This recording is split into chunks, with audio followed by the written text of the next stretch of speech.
This is Byron Lazine and Nicole White, and you are tuned into episode 229 of The Real Word. Word is up. Word is up. You change that every time. Sometimes it's 228. Oh, maybe. This is 229. Could be right. Here we are. No, we're not having any of the shenanigans today. No, none of our... We've got the bobblehead. This arm is still on. It's a small miracle. All right, okay. So Melanie will be proud about that. Mm-hmm. All right, the heat is on, Nicole. The heat is on. The heat is on. Anybody know that DMX song in the comments? The heat is on.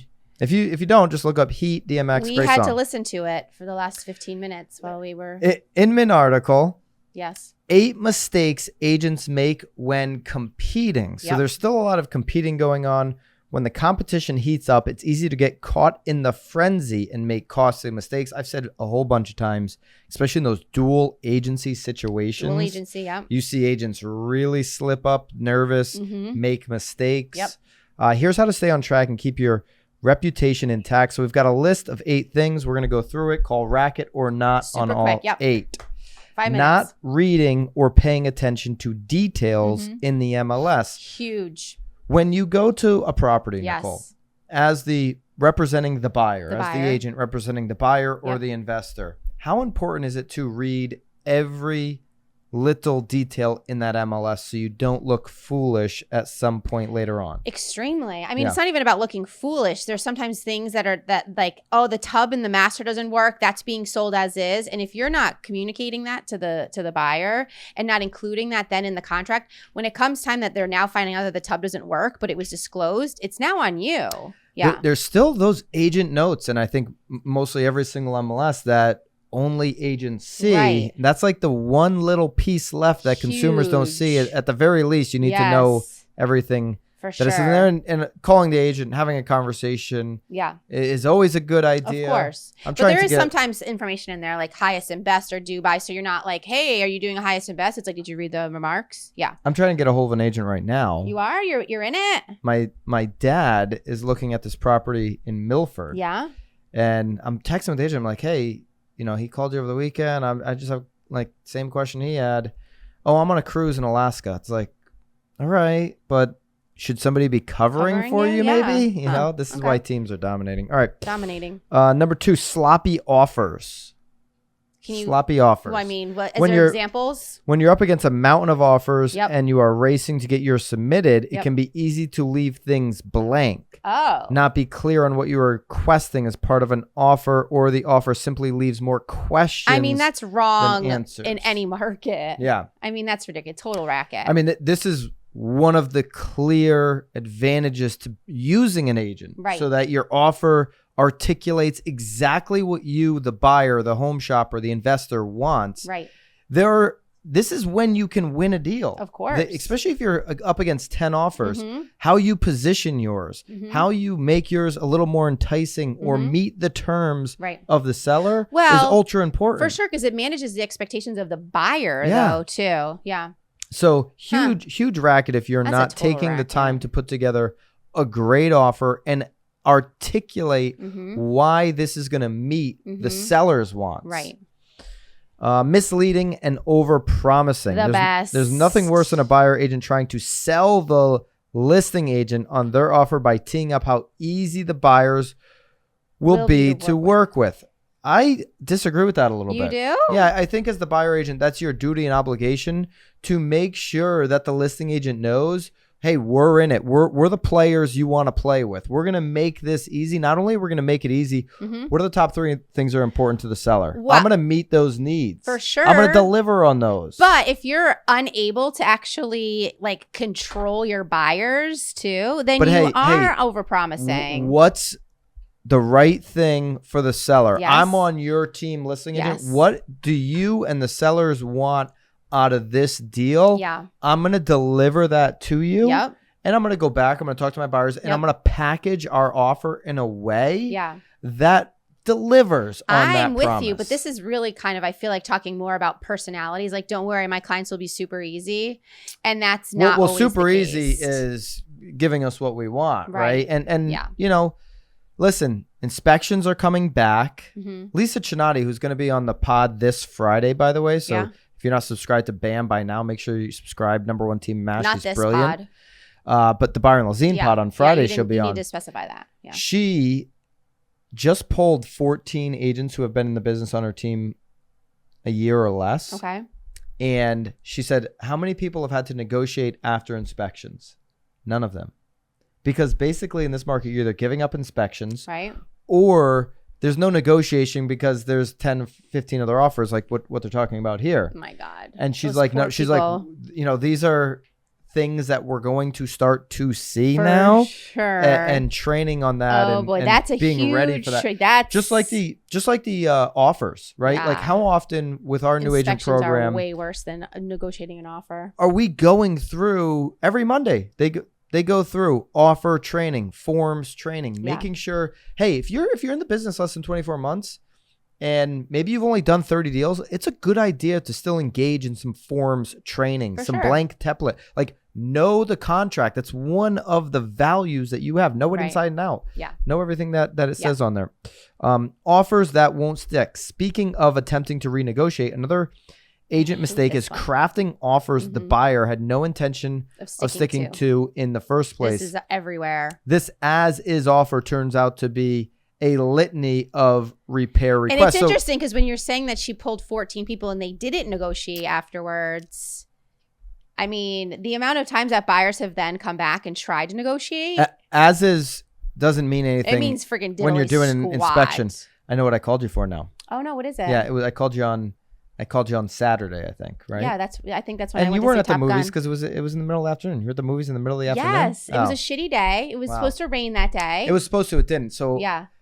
I golfed in the morning. Of course. A little holiday weekend fun. I'm golfing, you're, I guess, movieing. Top Gun. So I pull into my community. Yeah. And that unit fell out of contract again. Yeah, down the yeah. So I go in. You went like the open house? You went in it? Yeah, it's the second time I've been to the open house. Okay, and? So I have an offer standing. On the house? On the condo? Well, that's what because we'll flip it if we get the deal. So who's the agent on that? We'll flip it or maybe we won't. But anyways. Why didn't you get the listing? Well, I don't know. I'm not doing a good job farming my community. Your community. Maybe because I have a lot of HOA opinions, right? So that we've talked about this in the past. An HOA can hurt you or help you. Right. I think it probably hurts me more than it helps me. It's okay. There's not many units in there anyway. You'll survive. So the offer I made was cash. Yeah. 2-week close. Yeah. No inspections. Right. That's as is. That's solid. That's rock solid. Yeah. Right. So we'll talk about that. You're not including inspections at all. I mean, these people are including them and they're like informational purposes only. That's bullshit. Yeah. So and this is, it's up to us as agents to go back if we're on the list side of this kind of a deal. Like they're saying as is, but don't get excited about it because they're still doing this inspection. Bullshit. Yeah. They're still going to have opinions about the inspection. They may get emotional about that report. Well, especially if they're paying $100,000 over list price and then expect some things. Yeah. So, hey, you want to do your inspection? Cool. Make your $50,000 deposit non-refundable. Right. Now we've got some skin in the game. There we are. Right? Holy. Discounting.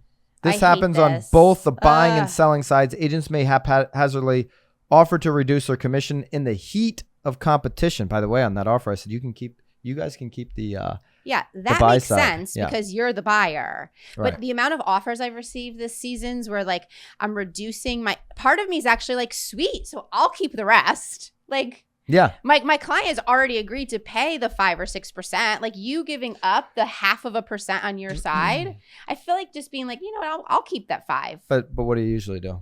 Well, those ones never win. Yeah, they never win. They never win. All right. Failure to manage and communicate expectations. I mean, this is huge. Yeah. This is huge. So all the different scenarios that can come on up both and just sides, and just being ultra clear. You have to be. That's why like we talk about the phone call, then following up and writing email and or text message. Email is a great way to document. Always. But I would definitely have that phone call so you know exactly. There's no misinterpretation of the text. You follow up in text to reinforce. Glossing over details, right? Very important. Like, don't be that agent that's trying to get the deal done for the sake of getting the deal done. Be detail oriented. This is the time right now where the agent who knows all the ins and outs, who's crossed all their T's, who's dotted all their I's, right, is going to win. For sure. The agent that's deep into the details. not verifying leading details. When lending. Oh, I'm sorry. Yeah, lending details. I mean, when a hot property hits the market, and you is that even a well, that's why I was going to read. I'm like, hold on, which one is this again? Lending. Okay, so not verifying the lending details. When a hot property hits the market and you are working with a buyer, or if your listing just went live, it's going to result in a crazy sense of urgency. The buyer can't get in the house fast enough, and as the listing agent, your phone blows up with all these calls, notifications. You can barely keep up. So I mean, this is huge. making sure that you've got one. The right mortgage attached to the right buyer. Right. There's some new products coming out. I did a pod with Greg Schwartz, the CEO of Tomo. He's talking about there's going to be a lot more creative lending, non-QM as opposed to QM mortgage. Yep. They're doing some non-QM products. So just understanding all the products and is this product with this buyer, with the right bank? Does everything matching up? Did they provide you with the taxes that they still qualify for this loan? I mean, certain towns. We're getting into some different times. We're going to talk about that here in topic number 2, what you can do to absolutely prepare for the worry that consumers have. 3 out of 4 consumers have this worry. But before that, let's jump into what's happening with Tomo. Hello, Tomo. Lock and shop. I talked to Greg on the podcast. And what did he say? How is it successful? Is he? Oh, this is them reacting to the market and not basically doing what most banks are doing, which is just saying, hey, nope, it is what it is. You've got to have a contract before I can lock your rate. Yep. They're saying, okay, what can we do? What Tomo's doing great right now is they're investing into the consumer experience. Of course. So Tomo's, they're saying we're going to have the best tech. Yep. We're going to have the best experience, and we're going to invest and make sure that we give you the product you need. So lock and shop, the consumer does have some skin in the game, $750, but you can lock your rate into up to 120 days. I love it. You can go shopping, so you can have a stress-free experience. Tomo Lock and Shop, the link's below. Check that out. The form there, it'll say, are you an agent or are you the buyer? If you're the agent, bring this kind of benefit, if Tomo's in your market, to your buyer to obviously help them in their experience. Tomo Lock and Shop. Lock and shop it like it's hot. Lock it up. Lock it like it's hot. Right? Racket, Isn't that what we were saying? Yeah. Racket number 2. We should come up with our own video. Yeah. That's the marketeer of the week. Oh, man. The marketeer of the week is bonkers. Lock it like it's hot. I think Tomo should do something. Yeah, we should get Greg Schwartz to do that move that the guy in the Blink 182 parody did. Right. I don't think Greg's gonna do that move. No, he's not gonna run around with the blur on his. No. Greg, sorry if you're listening. Sorry about that. Sorry. All right, CNBC. 74% of consumers are concerned about a recession. 5 steps you can take now to prepare. So we'll give you the 5 steps that people are thinking about from a consumer perspective. Then we're going to give you some steps on what you can do to prepare as an agent. We haven't even gone over those looming steps. recession. You feel good about it? I feel great about it. Interesting. So if 3 out of 4 consumers have this fear that a recession is coming, a lot of times the economy will shift down based off of how people are feeling about it. So we'll find out here in the coming weeks if we're technically in a recession. 2 quarters of GDP decline. We had that in quarter 1. Quarter 2 is now over. So we'll know here pretty soon if we're, by definition, in a recession. But the way people feel is very important. 74% of the consumers are concerned about a recession, according to this new survey from Empower Retirement Personal Capital. In addition, 85% are worried about inflation, as they should be. Yeah, inflation's really the enemy of real estate interest rates, mortgage interest rates. 56% are already seeing their standard of living declining. So 1 out of 2 people are already saying, okay, my life style that I'm accustomed to is going down. I mean, have you been to the grocery store lately? Oh my goodness. Yeah, I know. I have actually. You good. I'm proud of you. Out of control. It's bonkers. It is really out of control. Yeah. I don't know how some people are surviving. I brought blueberries the other day. They were on sale for like $1.77. Blueberries all of a sudden on sale. My kids are like, why do we have 8 packages? I'm like, I don't know, because they're only $1.77. I have some in the fridge here at the office. This poll was back in the end of April. So you poll people now, I bet you these numbers are up. Yeah. Okay, so this was April 19th to April 23rd. All right. So number 1, update your resume. I mean, all right, it's kind of silly, but I think it makes sense. I think from an agent perspective, you could do this. Yeah. Update your number. Here's what I've accomplished here this year, year to date. Don't be the agent of the last 2 years where things were easy. Yeah. Every little bit you can do counts. Okay. So this works both ways. Update your game. Okay. Number 2, reduce expenses. 100%. Yeah. It's virtually impossible, but good luck. Both ways. If you're an agent, yeah.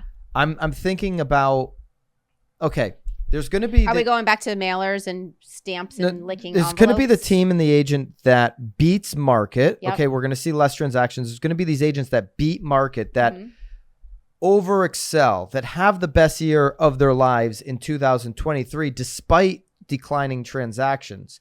But you don't have to do it by just overspending. Right. Okay.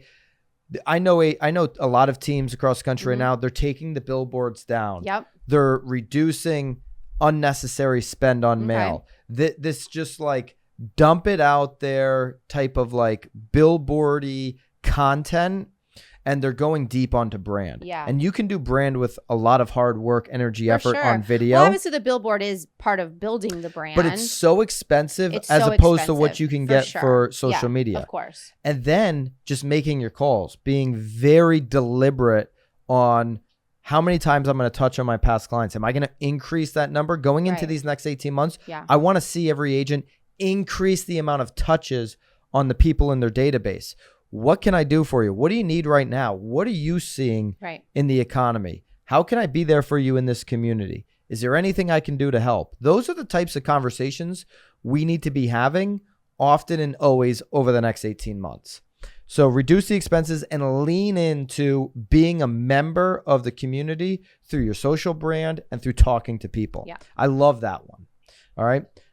Number 3, bulk up your emergency fund. Yeah, absolutely. Well, I mean, that sort of, I feel like correlates with your expenses though too. Start stockpiling some cash. Put some money into savings. There's going to be, while I don't think we're going to see home appreciation overall decline. Now, are we going to have another month like June?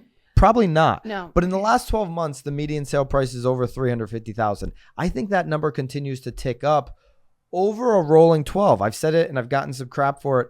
I don't think prices overall are declining. I don't think we'll see a couple of these outliers that set individual records forever and always. But I think on the whole, your market keeps going up if you're in a good market, if you're in a reasonably attractive market in the country.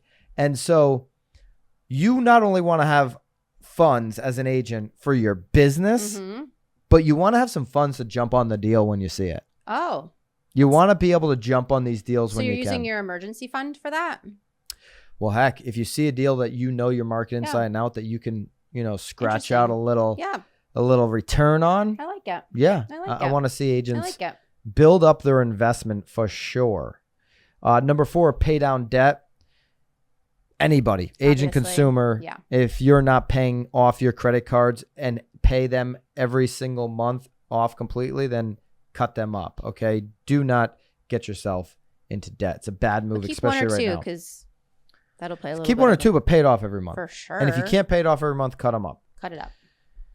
Stay invested. Yeah. I want to see agents stop talking about investing in the new things, the crypto or the whatever.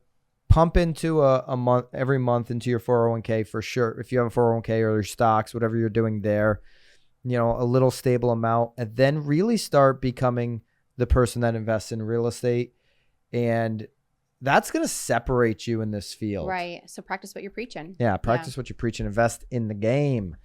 A couple other things here, Nicole, top of mind that you would say agents need to do to prepare. I know we gave a bunch of tips there.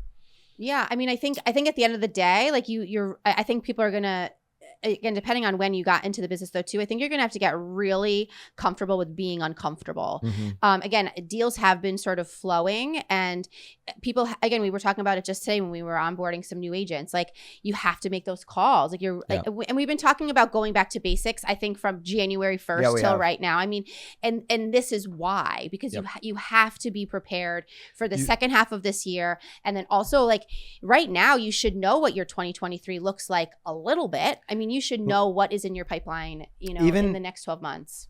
Tom Ferry was talking about this the other day. Even Tom, who has thousands of clients is right now hitting the phones and calling his best clients. He even had his mother-in-law do a little video during the 4th of July. Make your calls. I mean, so he's so passionate about this. And even if you're 25 years in, 35 years into the business, even if you're the ultra luxury agent who just closed out as a solo agent, $150 million in your market in the last 12 months, the calls right now are so critical. Huge. Yeah. You've got to keep people engaged that you're the expert they need to come to when they have a question. But this article is also saying that 74% of the people are concerned about a recession. So now is your chance to like talk to them. Exactly. Yeah. Yeah. All right. Marketeer of the week. If you missed this, Nicole somehow missed it. I miss a lot. I don't understand how you missed this. First of all, I miss a lot of things. Like, shout out to Colin Schindler. So Colin, he must have spent, Colin, I'd love to know, what'd you spend on this Blink-182 parody video? Mm-hmm. He was brilliant. He makes the right move. He goes, reaches out to Eric, the broke agent, says, I want to get on the platform. I want to get on the platform. He got it on the broke agent platform, which gave him over 200,000 views, 1,400 likes, 900, over 1,000 shares at this point, hundreds and hundreds and hundreds of comments, over 1,000 comments as well. Where is he located? He's a RE/MAX agent who basically, this Blink-182 video, he now named it All the Listings. So you've got to check it out. We'll play a little. Where he lives? Can we play a little like burst of it right here?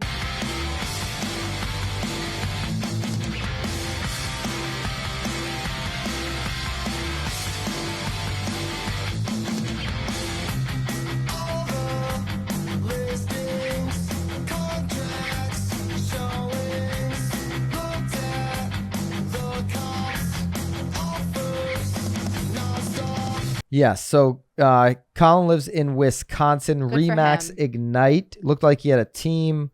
And this is total like MTV style. I made a comment, which thank you, Inman, for quoting my comment on the Broke Agent Instagram. It said, hey, we should have Colin at the BAM, the Broke Agent Media Bash at Summit. Have you scheduled that yet? That's Tuesday night. Okay. Location to be released here shortly. Uh-oh. Am I invited? You are invited. Okay. Everybody's invited, by the way. Bobby, put the ticket link. Put the ticket link for another foe. Like, do I get like backstage passes? Well, you got to be going to Summit first. So I'm going put the ticket link to get to Summit. Yeah. Down below. We've got the cheapest tickets you can get. BAM has done that for you. So links are down below. But yeah, you're invited to the party. Okay. And once you have your tickets, comment, I want to be invited to the party. Okay. Comment. Oh boy, I hope Tom's on ready the video or DM me on Sounds like Instagram. Maybe Wednesday will be have extra water, maybe Gatorade at the Summit Wednesday morning. Have your electrolytes juiced up. Maybe some bacon, egg, and cheese is waiting at the door. I make the comment and I say, hey, we should have Colin perform this song at the BAM Bash. Has he responded yet? Oh, he's in. He's doing it. The guys that produced the video, they're like, have us come out like they had the whole band. They want to come out. They want to do it. Everybody wants to do it. So I don't know. We may have to see if we can pull that off. And that's it? Just one song? Now we'll have a DJ. It's going to be wild. Yeah? It's going to be a wild time. I don't know. So get your tickets if you're not going to the Summit already, and then we'll get you hooked up with the BAM party. But I got a question for you. He's obviously the marketeer for getting a lot of attention. Yep. How much will it help his business? I don't know the answer to that at all. Yeah. I think he's got a lot more. I think it's a good thing to do things like this. I think he'll be great. It's like as a influencer. To get a lot of referrals, right? Like, yeah, I guess maybe. Wisconsin, Colin, and that was you asked the question like, okay, where is he? Yeah. You start following him. He starts, putting out some content. Yeah. I guess for a referral. And, but I mean, do you know any other agents in Wisconsin? I don't know any buyers in Wisconsin or sellers. I don't know many people in Wisconsin. Never know. You might. I might.